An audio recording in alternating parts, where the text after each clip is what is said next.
Hello అండి, ఈరోజు మన రెసిపీ వచ్చేసి పెసల చారు. సో నేను ముందుగా పెసరపప్పుని ఫ్రై చేసుకొని ఒకసారి వాష్ చేసుకొని ఒక 1 అవర్ నానబెట్టేసుకున్నాను. సో 1 అవర్ నానబెట్టుకున్న తర్వాత 2 ఆనియన్స్ 4 పచ్చిమిర్చి వేసి కొంచెం ఉడకనిచ్చిన తర్వాత 2 టమాటోస్ సన్నగా తరుక్కొని అందులో వేసేసి అలాగే సాల్ట్, కారము, పసుపు కూడా వేసుకొని చక్కగా మిక్స్ చేసేసుకోండి పప్పు గుత్తితో. సో మిక్స్ చేసే ముందు ఆనియన్స్ ఉంటాయి కదా పక్కన పెట్టుకోండి.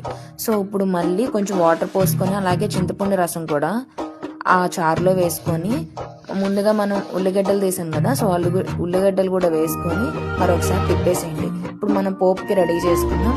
ఒక కడాయిలో నూనె వేసుకొని తాలింపు దినుసులు అలాగే కరివేపాకు, ఎండుమిర్చి, చిన్నులపాయలు లైట్గా క్రష్ చేసి వేసుకోండి. అలాగే కొంచెం ఇంగువ కూడా వేసుకోవచ్చు, ఆప్షనల్. ఆ చారు ఏదైతే మనం ప్రిపేర్ చేసుకున్నామో ఆ చారు పోసి కొంచెం కొత్తిమీర వేసి ఒక 2 పొంగులు వచ్చే వరకు కాయనిస్తే రెడీ.